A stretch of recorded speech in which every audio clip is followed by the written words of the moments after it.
السلام عليكم ورحمة الله.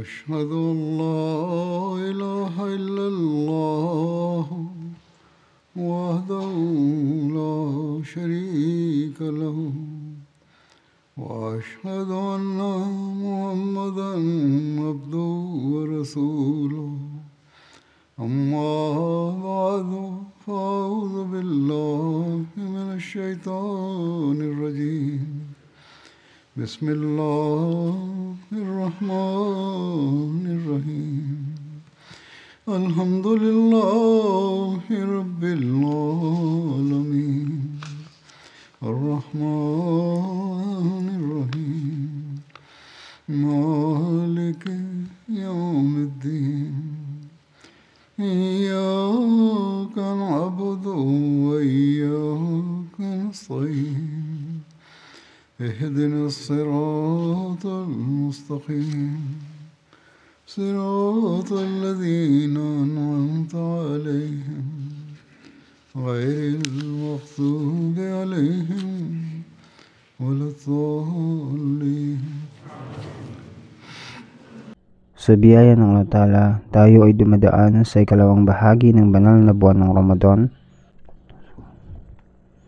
Ipinahayag ng Allah Ta'ala sa Quran ang natatanging ugnayan ng banal na buwang ito sa kanyang aklat, kung saan sinabi niya, شهر رمضان الذي أنزل فيه القرآن هدى للناس وبينات من الهدى والفرقان.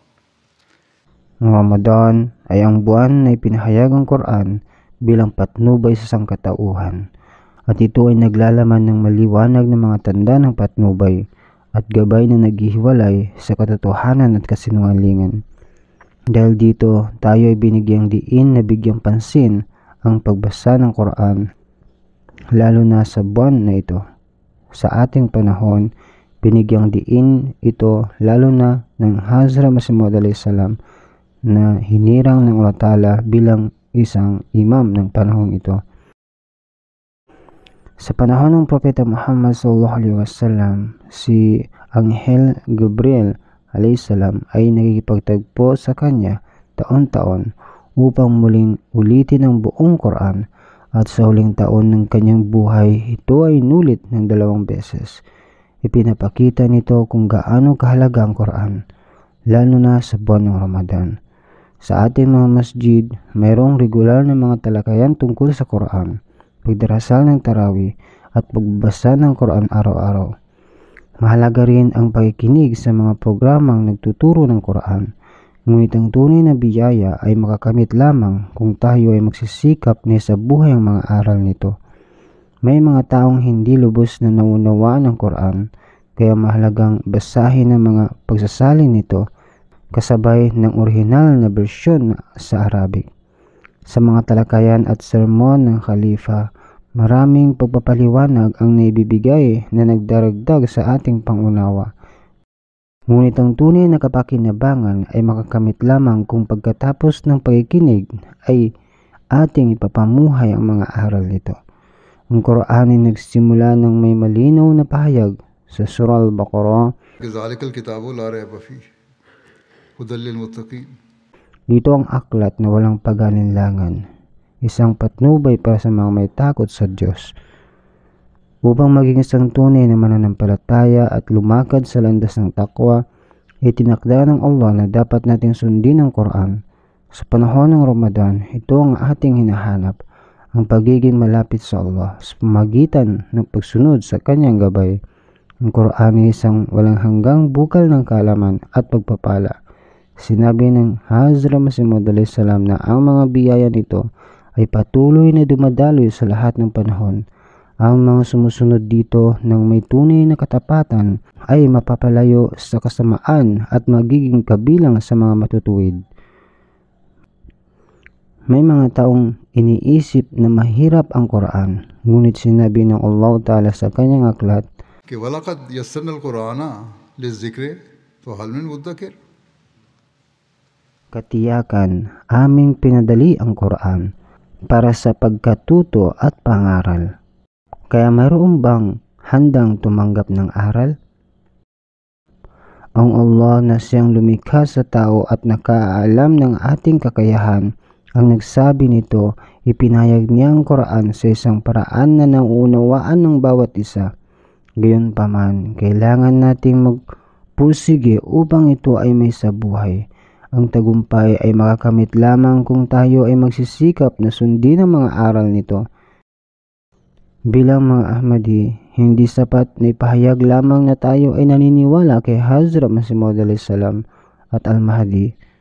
Kailangan nating sundin ang Quran sapagkat tinanggap natin na ang Hazrat Masih Maud salam upang mas mapalapit sa Allah at isabuhay ang kanyang mga kautusan.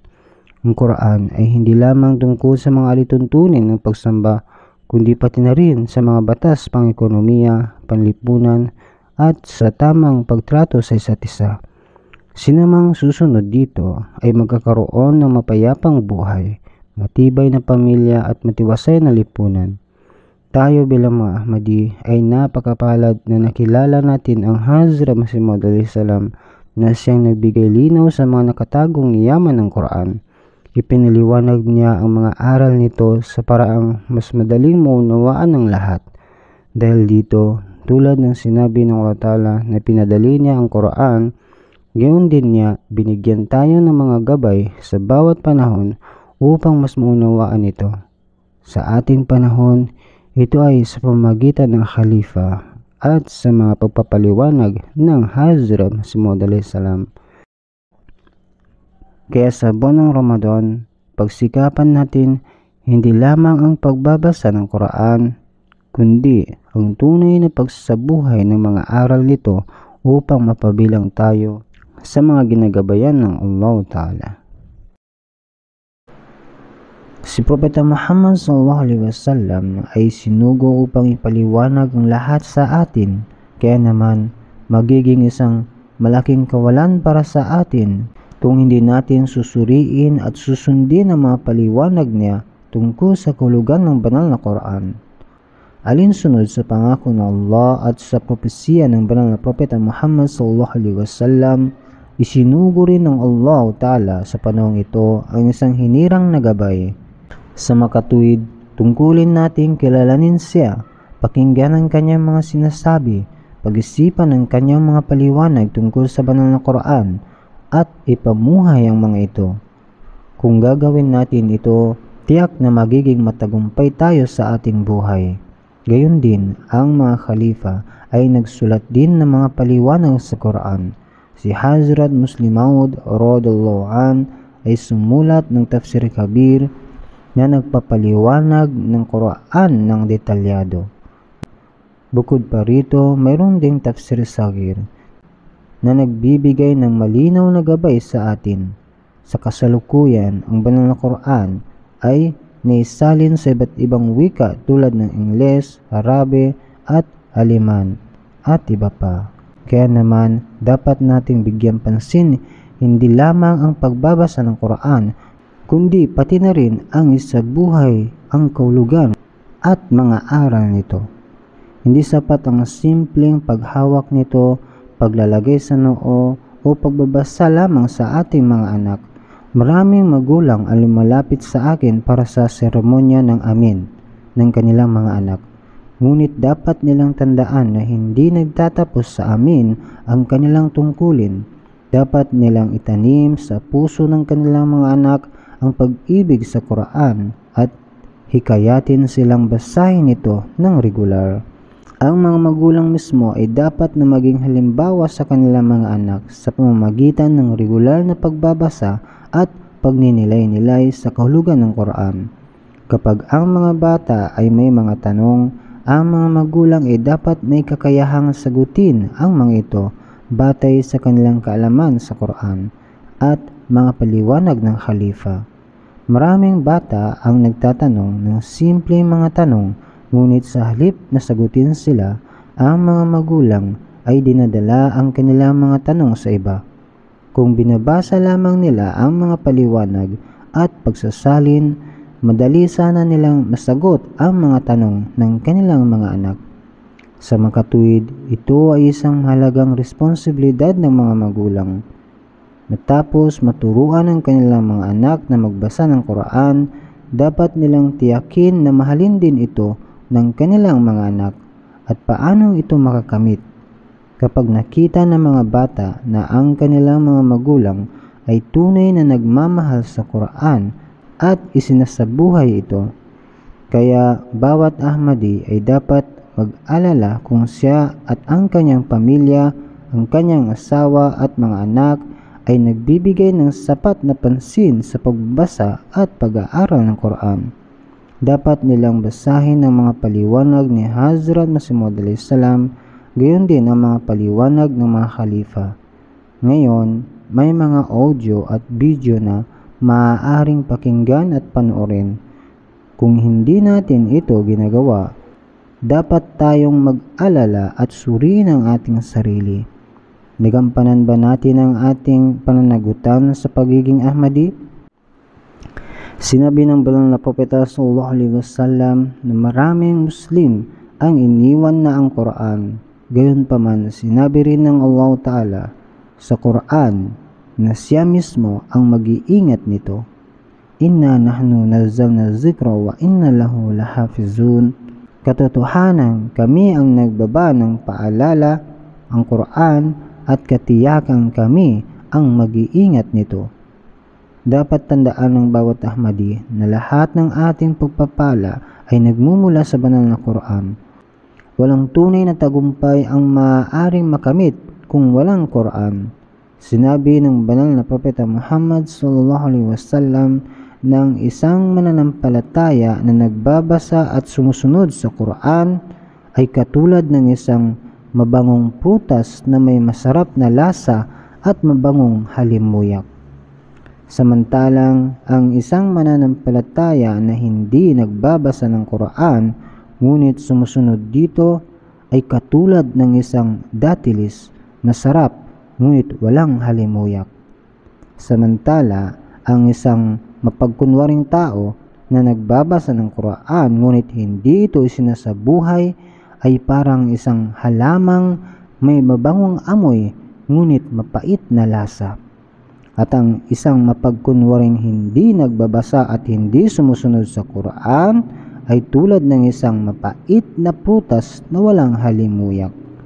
Mula sa halimbawa na ito, malinaw na dapat nating hindi lamang basahin kundi ipamuhay din ang Quran. Kapag ginawa natin ito, tayo ay magiging parang isang mabangong prutas na may mabuting lasa at mabangong halimuyak, tulad ng isang masarap at mabangong pagkain na paulit-ulit nating nais tikman.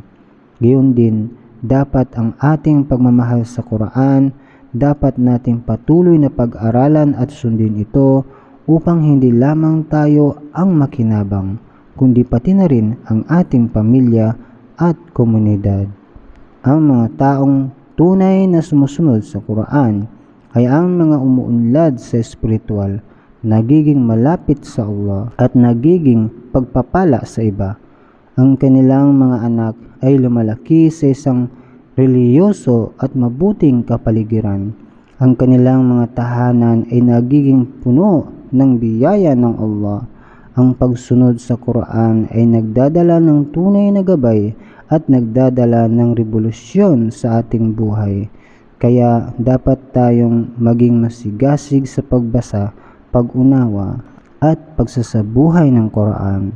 Ang sinumang nagbabasa ng Quran ngunit hindi ito sinasabuhay ay walang tunay na pakinabang, at ang sinumang hindi nagbabasa at hindi sumusunod dito ay nasa pinakamalalang kalagayan. Isang taong nagsasabing Muslim siya ngunit hindi sumusunod sa Islam. Sinabi ng banal na propeta sallallahu alaihi wasallam na may mga tao na tinatawag na Ahlullah, ang mga tao ng Allah. Nang tanungin siya kung sino sila, sinabi niya, sila ang mga nagmamahal sa Quran at sila ang mga hinirang ng Allah. Sa makatwid, hindi posibleng makamit ang tunay na tagumpay nang hindi sumusunod sa banal na Quran. Ang banal na propeta Muhammad sallallahu alaihi wasallam ay binigyan tayo ng maraming gabay mula sa banal na Quran. Sa kanyang mga pahayag, ipiniliwanag niya ng malinaw ang kahalagahan ng Quran sa buhay ng isang Muslim. Sinabi niya na kung nais nating makamit ang tunay na tagumpay, dapat tayong mahigpit na kumapit sa banal na Quran. Kung wala ito sa ating mga kamay, kung hindi natin ito isinasabuhay, walang tagumpay na makakamtan, kahit na ipahayag natin na tayo ay mga Muslim. Kaya't ang bawat Ahmadi ay dapat gamitin ang Quran bilang gabay upang makamtan ang tagumpay sa parehong relihiyon at mundong ito. Sa kasalukuyang panahon, maraming kaguluhan at alitan sa mundo ng mga Muslim. May mga hidwaan sa pagitan ng mga pamahalaan at ng kanilang mamamayan. May pag-aaklas at patayan. Ang dahilan nito ay ang pagtalikod ng mga tao sa banal na Quran. Bagaman parehong ipinagmamalaki ng magkabilang panig na hawak nilang Quran, malayo sila sa tunay na mga turo nito. Kung tunay na isinasabuhay nila ito, hindi sana mangyayari ang ganitong kaguluhan. Upang may sakatuparan ang pagsunod sa Quran, isinugo ng Allah ang isang hinirang sa panahong ito, ngunit marami ang hindi tumatanggap sa kanya. Dahil dito, hindi nila matatamo ang biyayang ipinadala ng Allah para sa ating gabay. Sinabi ni Hazrat Masih Maud a.s. na ang Quran ay ang tunay na bukal ng pagpapala at ang tamang daan patungo sa kaligtasan. Gayunpaman, may dalawang uri ng mga taong hindi tumatanggap sa Quran. Una, yung hindi naniniwala na ito ay salita ng Diyos. At pangalawa, yung mga naniniwala ngunit hindi ito isinasabuhay. Ang pangalawang grupo ay mas kapansin-pansin sapagkat kinikilala nila ang Quran bilang banal, subalit hindi nila ito binabasa ni sinusunod sa kanilang pang-araw-araw na buhay.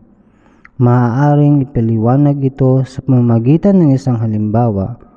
May isang tao na alam na may isang malinaw at dalisay na bukal ng tubig na may kakayahang magpagaling ng maraming sakit.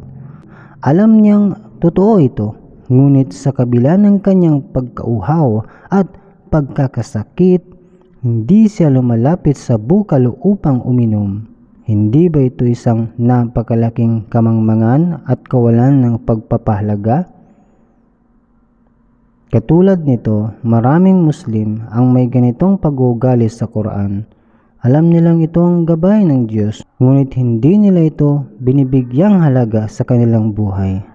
Bukod dito, sinabi rin ng mahal na propeta Muhammad sallallahu alaihi wasallam na kung may isang tao na buong pusong ipinapahayag ang kanyang pagmamahal at malasakit para sa sangkatauhan at ginagawa ito hindi para sa sarili niyang kapakanan kundi ayon sa utos ng Diyos, subalit siya ay tinatawag na sinungaling at mapanlinlang, ito ay isang nakalulungkot na kalagayan para sa isang lipunan.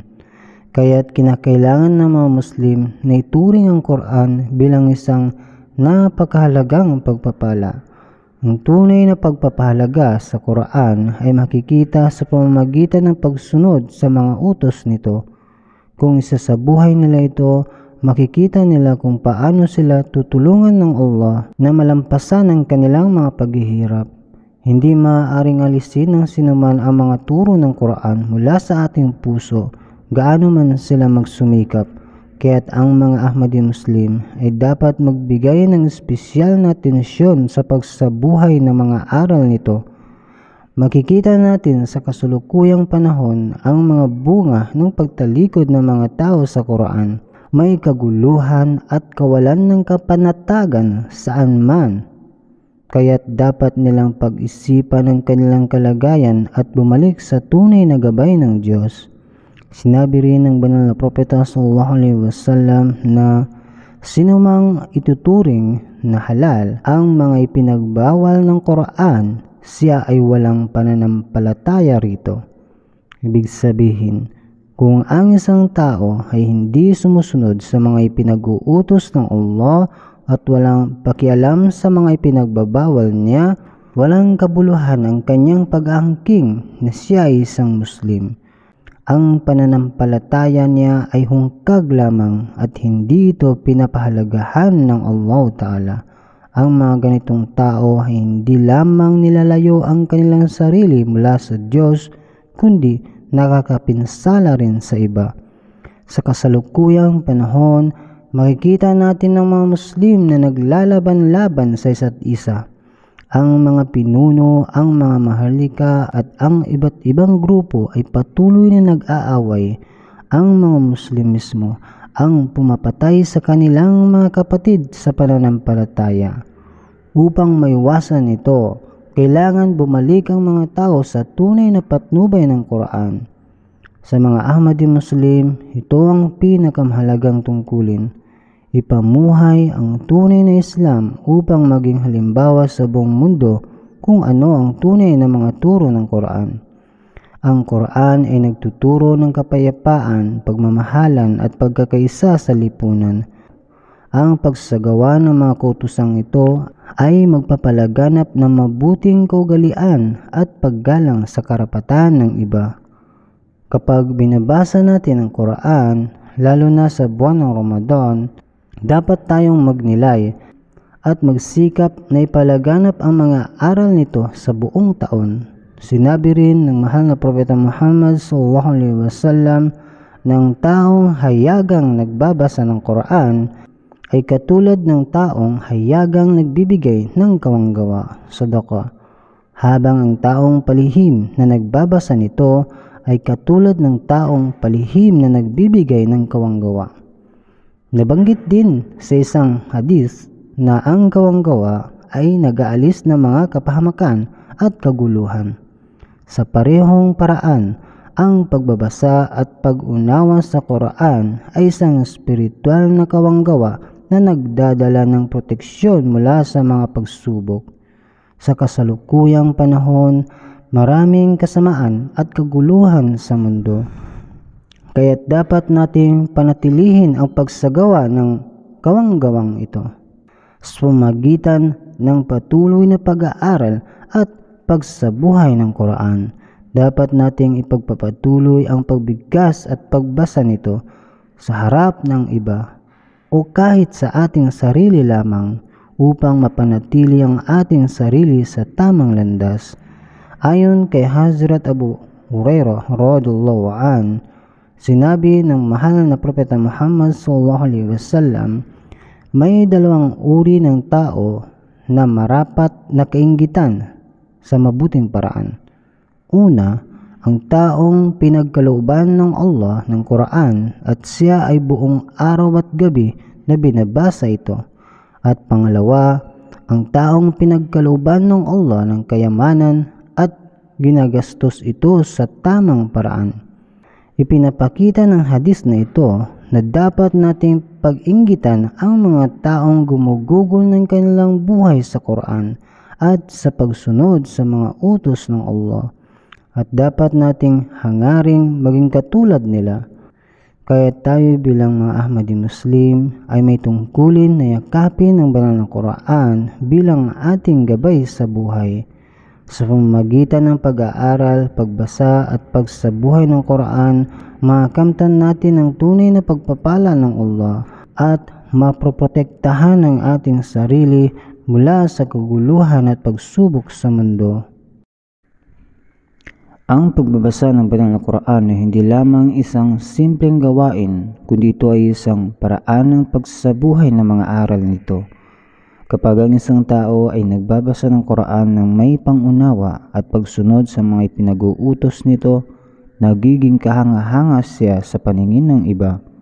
Ang mga nakikinig ay nag-iisip, sana ay maunawaan ko rin ang Quran tulad niya at may sabuhay ko ito sa aking buhay. Tulad ng binanggit sa hadith, may kaugnayan din ito sa yaman. Maraming tao ang nagtatanong kung bakit kailangan magbigay ng donasyon o kung bakit mahalaga ang pagsakripisyong pinansyal. Ang sagot dito ay matatagpuan mismo sa banal na Quran. Ipinag-uutos ng Allah na tayo ay gumawa ng mga pagsakripisyong pinansyal. Sinabi ng banal na propeta Muhammad SAW na ang mga tao ay dapat mainggit sa mga nagbibigay ng donasyon sa landas ng Allah. Kaya kung tunay nating pag-aaralan ng Quran, malilinawan tayo sa mga katanungan ng ilan tungkol sa kahalagahan ng mga pagsakripisyong pinansyal. Tandaan na ito ay utos ng Allah. Ang banal na propeta Muhammad SAW ay minsang nagsabi na ang sinumang hindi bumibigkas ng Quran ng may tamang pagbigkas at diwa ay walang kaugnayan sa kanya. Mahalaga ang pagbasa ng Quran ng maayos, ng dahan-dahan at may pangunawa. Sinabi rin ni Hazrat Masih Maud a.s. na ang tao ay dapat madalas na magbasa ng banal na Quran. Kapag dumating sa isang talata ng panalangin, dapat siyang manalangin. Ang isa sa mga dahilan ng pagbasa ng may pagninilay-nilay ay upang ang isang tao ay makapanalangin sa tamang pagkakataon at humiling ng mga bagay na sa panalangin ng Quran. Mayroong napakaraming panalangin sa banal na Quran na hinihiling ng mga propeta. Dapat nating sabihin, "O Allah, ipagkaloob mo rin ito sa akin." Kapag naman nakatagpo ng mga talata tungkol sa kaparusahan, dapat tayong humingi ng proteksyon sa Allah mula sa mga masamang gawain na naging dahilan ng pagkalipol ng mga nakaraang bayan. Itinala sa Quran ang mga kasalanan ng mga nagdaang lipunan na naging sanhi ng kanilang pagkawasak. Sa makatuwid, dapat tayong manalangin para maligtas mula sa gayong kasamaan. Kapag isinabuhay natin ito, kusang mawawala ang maraming masamang gawain sa ating buhay. Ang banal na Quran ay nagsisilbing gabay na nagpapalayo sa atin mula sa masamang gawi. Kung ating babasahin ito ng may pangunawa, ito ay lilinisin ang ating mga puso mula sa masamang kaisipan. Kapag patuloy tayong nagbabasa ng Quran, humingi ng kapatawaran at nagsisikap umiwas sa kasamaan, ang ating mga buhay ay magiging maayos. Ang anumang interpretasyon ng Quran na hindi batay sa malinaw na patnubay ng Allah Ta'ala at ng kanyang sugo SAW ay maaaring magdulot ng maling paniniwala.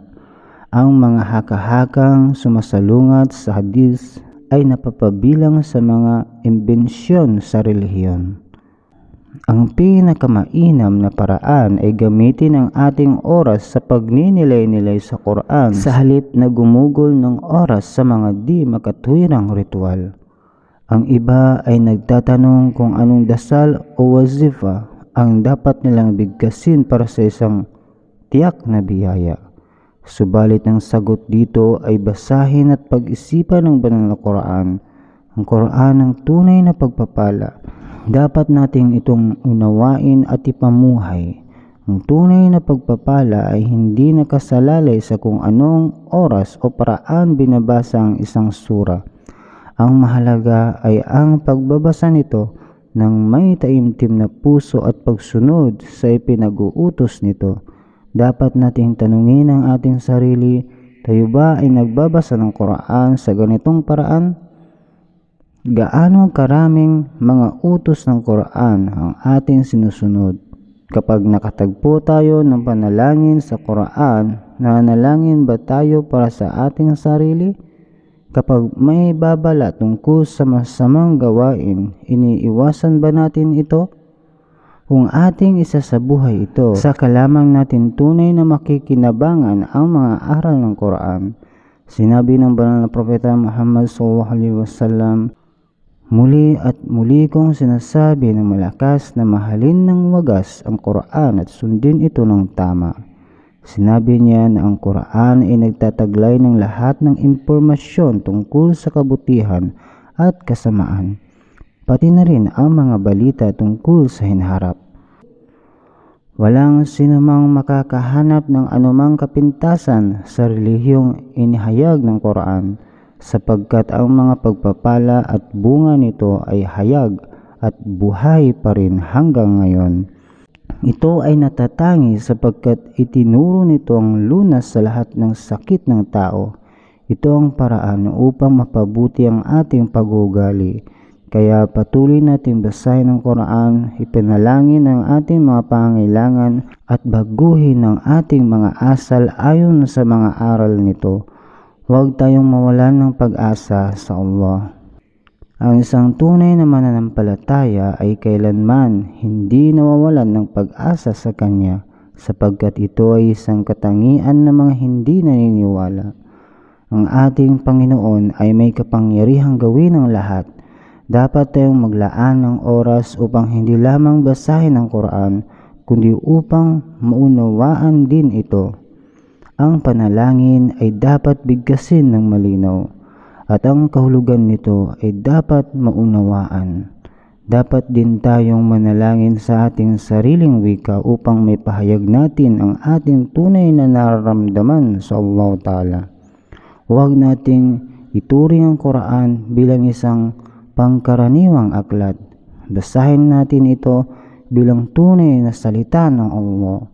Dapat natin patuloy na ipaalala sa ating sarili ang kahalagahan ng banal na Quran. Dapat nating hikayatin ang ating mga anak na basahin ito hindi lamang minsan kundi habang buhay. Ang Quran ang magiging gabay natin sa landas ng katuwiran at kabanalan. Sa pamamagitan ng pagsunod sa mga aral ng Quran, magiging matagumpay tayo sa ating buhay. Naway bigyan tayo ng Allah ng kakayahang hindi lamang basahin ang Quran sa banal na buwan ng Ramadan, kundi patuloy itong pag-aralan, ipamuhay at gawin itong bahagi ng ating pang-araw-araw na buhay. Amen.